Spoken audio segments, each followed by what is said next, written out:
Well, it seems like you guys are always syncing up with whatever Get Up's talking about. Because sure enough, you guys are going to Tua, and then sure enough, Rob Ninkovich has a take. Other than Patrick Mahomes, I want Tua Tagovailoa leading my franchise. Get out of here. Ninkovich said that? Ninkovich said that. Wow. All right. Shout out to Ninkovich. Leroy, you hear that? Leroy, you hear that? What? Tell him what you just said, Robbie. Tell him what you just said. Ninkovich on Get Up, Rob Ninkovich, former Patriots linebacker, he said, outside of Patrick Mahomes, I want Tua Tagovailoa leading my franchise. How about that? The Nink Man.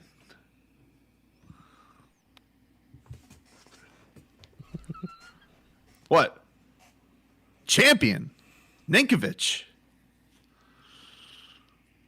He has at least 3 rings. I don't think he has 6, but he has at least 3. Does he know Flores? Oh, he definitely has to know Flores. Yeah, he was his coach. Yeah, Nink. Come on, man. How about that? No, here's the news though. You want the news on Tua? Let me give it to you. All right. So I could already tell by the way you look in this ridiculous news. It's not ridiculous news. This is great journalism. I don't understand why you have to poo-poo it from Jump Street. Oh boy. Okay, so you familiar with Bleacher Report? Yep. Okay, their senior football writer is Mike Freeman. You know him, right, Robbie? I know Mike Freeman. Yeah, isn't he leaving Bleacher Report? Or I guess he hasn't left yet. I guess he hasn't left. Is he leaving Bleacher Report? Where's he going? I don't remember where he's going. I think it was like through the end of June or the end of July or something like that. All right. Well, this is what Mike has to say, Leroy. All right. According to everyone Mike Freeman has spoken to, the number 5 pick, Tua Tagovailoa, is expected to beat out Ryan Fitzpatrick and begin the season as Miami starter. Week 1. Foregone conclusion. So, here. Let me explain to you what happens in football. Excuse me? The very first meeting before the first practice, before the first game, everybody comes into a room. You have 80-plus guys. Yeah. And the coach says this. Every team, 32 teams, 32 coaches are saying this. I don't care where you got drafted. You're going to earn your way on the football field. Well, I mean, look, they'll do that cute thing where they put him third on the depth chart behind Fitzpatrick and Rosen. Unlike any other sport, okay, you have 10 other guys on the football field. You have 53 other guys. You have 52 other guys on the team. If a coach puts somebody in the game that has not earned it, he loses credibility with the other guys in that locker room. Sure. So what you do is you put the fake depth chart out, okay? Fake depth chart. What? However you do it, all the players, all the other players on that team, when Tua gets the job, had better believe that he earned it. And if they don't feel that way, when he struggles, it's going to be harder for Tua. Leroy, you ever hear the saying, there's beauty in the struggle? No. That's a thing. I'm going to tell you from life experience, struggling sucks. There ain't no beauty in it. There's beauty. There's love is pain. Love is pain. No. Oh, yeah. Love is pain. You mean pain is love? There was beauty in you guys always losing to the Steelers. No, in the struggle. Oh, sure. No, it wasn't. It made you appreciate how hard it was, and thus beauty. Nope. I ain't buying it. Oh, it's a thing. I ain't buying it. It's a thing. And so there was beauty last year. Listen, was there not beauty in the struggle that was last year? Different circumstances. Nah, guess what? You could say it was a struggle, but when the season ended, they so exceeded their expectations that you felt good, even though the team didn't do well. Right, correct? but you know what made it even better? That's not beauty. It is beauty. Here's why. What made it even more beautiful was... Almost got you. Almost stumble up. I was trying to think, how is he going to get there? What made it even more beautiful was the losses to the Ravens and Patriots early on. It made you appreciate the wins at the end more, and thus made you appreciate Tua more, which then will make you appreciate him as the Week 1 starter even more. Beauty in the struggle. You know what? Your recollection of events really baffles me at times. Okay? First of all, you were like, man, they're terrible. That's all right. We're going to get Tua. Yeah. Right? Then it got a lot better. And then people were complaining. Now we can't even do that right. Yep. Now we're going to end up with Herbert. But Tua got hurt, and Joe Burrow broke football. Right. You know, because you want to know why? Why? Beauty in the struggle. Beauty in the struggle of Tua's hip. Hey, somebody just said, what happened with waiting for him to develop? Hey, you're not familiar with Tobin's work? That dude moves the target. Yeah, you I'm not saying this. It's not my take. Why does everybody get mad at me? I didn't say start in Week 1.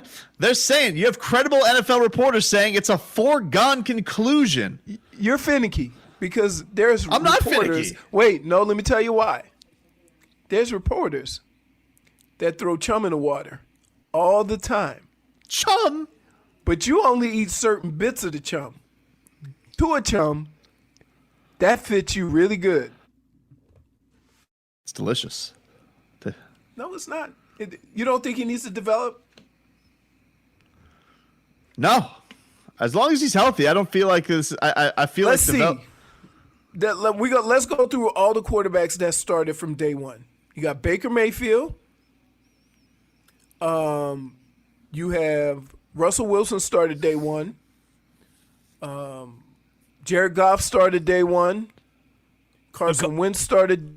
Goff was like midway through the season. I remember his first game was against the Dolphins. It was like in like November. Yeah, they started. Did they go Nick Foles first? I don't know if it was Foles or some guy like Sean Mannion. It could be one of those. Can I ask a question? How does Nick Foles keep getting big contracts? Well, he's still on the same big contract. Yeah, he's just on the same big. I feel like he's only gotten one real beefy contract. But everybody thinks Nick Foles is going to work out for him until you realize he's Nick Foles. Now, one time it just tremendously worked out for him, incredibly for the Super Bowl. They were a good team. They were, but he was good too. He was good in that game. He was good. Would you want him? Would you want him running your franchise? No, I just saw this happen. What are you talking about? He got replaced by a guy with short jorts. Okay, so being great for one game doesn't mean you're a good player. It happens. But his is an oddity that's like on any. It's not like the Dilfer. Like we're never gonna look back on Nick Foles and say, well, he rode those coattails. He didn't really ride coattails. Like he was good in those games. He was good at that. He was the cause for that stretch. Weird. Case Keenum, by the way, is the guy who started the first 9 games of that season before Goff took over. Case Keenum. Always mix those up. Who's Cody Kessler? I always mess him up in there too. It's a blur. Case Keenum. Watch 20 years from now, Case Keenum's still gonna be a backup. We'll kick the tires on that. Along with Matt Moore. How old's Matt Moore? 45? No, I don't think he's that old, man. I think he's still got a bunch of years still getting those checks. Let's see, Matt Moore. He is 35. He turns 36 before the season. How about this? You had Matt Moore and Chad Henne as your second and third quarterback behind Patrick Mahomes. Yep, weird. That's crazy. Somebody says, the struggle is not beautiful. And you can text show 786-360-0790. The struggle is not beautiful. It's beautiful for the writer or the filmmaker. Struggles make for a good story, not for the person struggling. What the hell was that? I need to punch myself in the side of the face. I feel like I'm watching, what's that guy that used to be on Channel 2, on the PBS channel? Mr. Rogers? With the interviews? Charlie Rose? Yeah. Or are you talking about the Charlie Rose. James Lipton with the cards and the glasses? I believe he's dead now. It might be Charlie Rose or him. I see on PBS. I don't know. All I'm saying is, look, I find it exciting. I'm glad that they're going to go all in right away. No, you know. I've been on the Fitzpatrick train, bro. We had an oath last year. The whole point, it was an ends to a mean. Hold on. Means to an end. Okay. Which one is it? Is it means to an end or ends to a mean? Means to an end. It was an end to a means. Here's what we're doing here. How long do you want Tua to be your quarterback? I'm thinking like a good 15 years. Right. Don't you think you ought to be absolutely sure before you start him? Because the worst thing you could do, now keep in mind, you also have this. The worst thing you can do is start him too early and then have to pull him. Who the Dolphins got week 1, Robbie? Patriots at New England. Oh, baptism by fire. Okay, again, did you just hear what I said? If you start him too soon and you realize he's not ready, then what? You ever hear, though, like, here's what I'd like them to do. No, if it's coming out of your mouth, no, I've never heard it before. Don't you want to take a big old haymaker right to the Patriots season immediately? Like, you go out there. Hear me out. You go out there. It's Brian Flores. He's got his hands up, right? And he sees Bill Belichick, and he just takes a big old swing at his nose. And that swing is Tua Tagovailoa taking the field, and he's out there on the other side.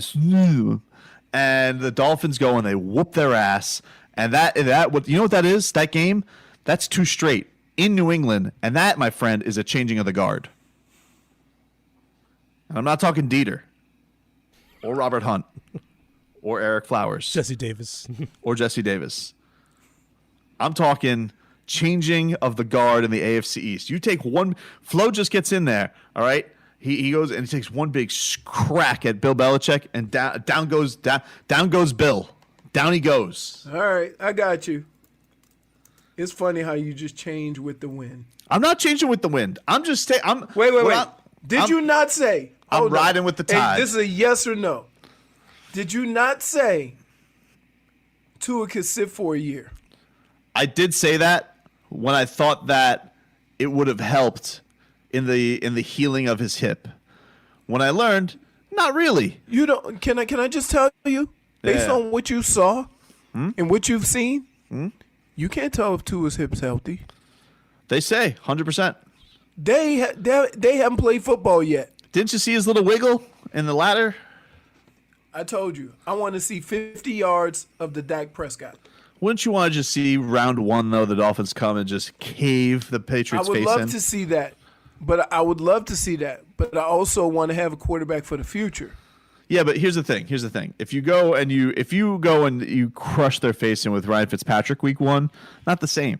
Because they're not going to – because you eventually know that punch is going to run out of gas. You're going to adjust to that punch, okay? But if you come and hit them with something they ain't seen before, a lefty quarterback, I mean, how are they going to adjust to that? Somebody said Flores may go up to New England and get beat by a team with a sneeze for a quarterback. Wouldn't that be Minshew? Back after this. Minshew. All right, welcome back. It's Tobin and Leroy here with you. Crack staff came in. So I was curious because I'm trying to get people to taper their enthusiasm a little bit because for the most part, young quarterbacks aren't asked to be gunslingers earlier in their career. So what you think Tua is going to be and what he actually is, you need to taper that a little bit, even if he starts the season off. And so I asked Robbie, who has the record for most yards in his first start as a rookie? Okay. Now, keep in mind, there's only been 2 quarterbacks, right? Only 2 quarterbacks before that have thrown for over 300 yards.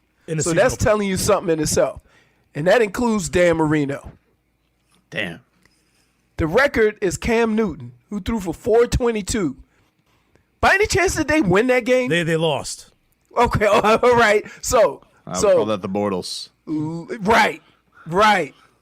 Looter in a riot. He'd be like the 30-point scorer playing on a 15-win team. So, like, come on, man. Let's relax on this.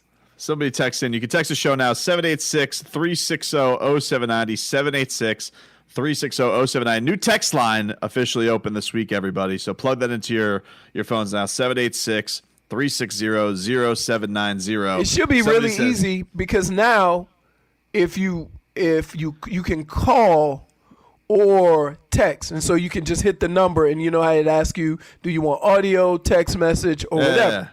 Right. It's easier to, need two numbers. Yeah. So, I mean, theoretically, you could call. I don't feel like anybody does that anymore, but if you want to, I mean, go ahead. I mean, we'll take your calls. That's fine. But that's also our number to text, 786-360-0790. Texter writes in, keep him real, Leroy. Don't let him splash you with the silly sauce. Okay. Now, what does this person imagine that looking like? Like, first of all, am I at a hibachi grill?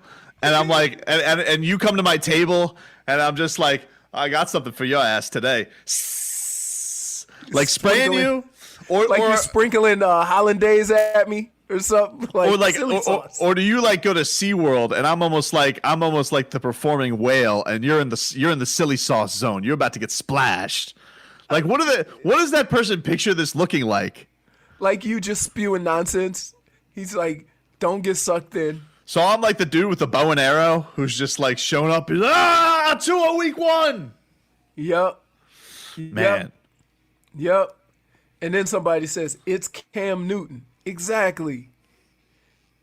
Who, I didn't realize Cam played that long. He's played 9 years. So he's played a while. Yeah, the record Cam Newton broke was Otto Graham in 1950. Oh, my God. There you go. Yeah, 356. Otto Graham, son. Otto Gunslinger. Graham. Think of all Cleveland Browns. Yep. They probably also lost. You ever meet Otto Graham? No.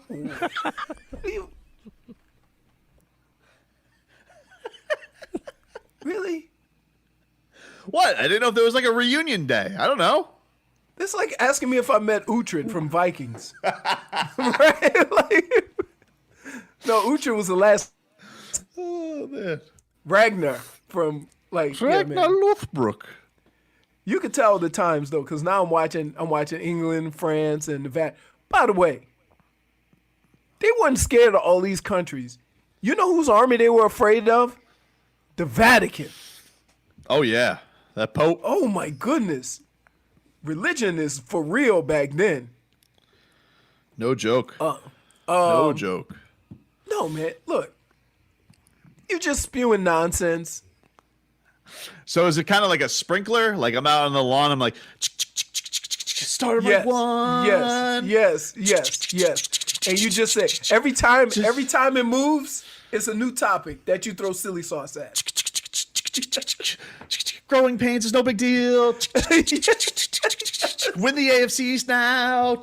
Yes. Wait. No. Best quarterback in the East. We got this. We got a new line now. Yes. Come on. Oh, no. Somebody said, no, you look like Salt Bay. Like you just sprinkling the silly. Sprinkle that silly. He said, yep. Take in the bowl. Splashing all over the place. And there's poor Leroy trying to clean it up. Little take in the volcano. I do the little spray into the volcano. I'm just wondering, if I were not here, yeah, and it were just you and Robbie, oh my goodness, I don't know, Robbie. There would be no voice of reason. I don't know, Robbie. Where do you stand on this? Do you want to start week 1, or do you want him to be benched? I've been going back and forth. Initially, I'm saying benched, but if Tua beats him out, honestly, fair and square, I say let him go. Okay, I'm fine with that. That's earning it. I've always said he got to earn it. Don't just give him the job, because guess what?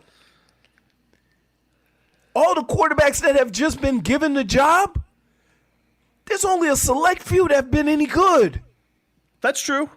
And there's more proof that the guys who sit have more success. You ever think though? What if Coach Flo is out, doing his shoulder shrugs, Greer's on the elliptical, Oh, I guess they can't be at the same gym right now. Maybe they're doing a Zoom meeting, and Coach Flo's getting his swole on, and he's just like, and he's just every time on every rep he goes 2 a time, 2 a time, 2 a time. Like he's just feeling it. Without seeing him play, I think he just knows. I'm gonna tell you like this: if Flo would have played Tua, so if the first depth chart comes out, and Tua is the quarterback, listed number 1, right? Just listed. Without playing, hold on. Without playing, that means everything that you build about accountability and all that means nothing. Yeah, but you know how that's going to work. Like he's going to come out and he's going to be behind Rosen and Fitzpatrick on the first depth chart. I'm saying after the dress rehearsal, if there is a dress rehearsal. Is there a dress rehearsal this year, Robbie? Oh, there's always a dress rehearsal. Pending dress rehearsal. He comes after the dress rehearsal, and we have. Oh man, I can't. By the way, I can't wait for those preseason games where we got Tua Tagovailoa and the preseason Dolphins crew. Woo! I can't wait for that. Nat Moore, Greasy, and Stockton. What about the cornerback? Oh, Igbenogany? Igbenogany. I can't wait. It's gonna be great. Oh, no. Oh my goodness. Oh, that's gonna be Iggy. Oh no. Yeah, maybe he's like I don't think Andre Iguodala likes being called Iggy, so maybe he's gonna be like it's gonna be Iggy and Tua. Because wait, here's the funny thing. You have to try and at least say it, right? So they all gonna take a stab at it, and then they gonna realize it's gonna become Tua. Oh no. Oh my God! By the way, prior to Cam Newton, you know who the last quarterback to throw for over 300 yards in their debut was? Ryan Fitzpatrick in 2005. Wow! So there's a connection. Wait. No, but I'm saying but he didn't start the first game of the season. Oh yeah, that wasn't the first. That wasn't the season opener. Right. That was just so his, I'm not even counting like start. I'm not counting like Patrick Mahomes. Somebody says I can see Flo working out saying 2 a time the whole time while Push It to the Limit is playing in the background. Push it to the limit, 2 a time, 2 a time. Really? No, dude. He's listening to some 90s rap, 90s hip hop. Do you think Flores works out shirtless, or does he? No. Is he a sweatshirt guy? What do you think he works out? Sweatshirt guy. Most coaches are sweatshirt guys. Yeah. Yeah. This was right after Rocket was making a comeback after crying ridiculously. What are you talking about? Dude, I'm telling you. No, this is when Scarface is just making up. Tony Montana's just cashing in, son. Just bringing the duffel bags. Let me explain something to you. That performance by Sylvester Stallone should be mocked and ridiculed for all to see. You guys can see that. It's on my Instagram page, @Brendan_Toad, if you want to see Leroy mocking Sylvester Stallone on Saturday night during our fight watch party. I didn't appreciate that. Great thespian. Great thespian. Really? Like, the best parts of that scene was when they showed the other people and got away from him. Oh, yeah. Adrienne was great. She held it together. Somebody says Tobin is Paulie was nonchalant. Oh, what are we eating later? Very selfish. What are we eating later? I'm hungry. Very selfish, Paul. Somebody says Tobin is a fat kid, does a cannonball into the hotel pool with silly sauce. Yep. So, like, I just yell silly sauce as I do a cannonball into the pool? Yeah. And what he deems to be a Speedo, but isn't really a Speedo. No, that was a Speedo, bro. No, it wasn't. That was Tidy Whitey's.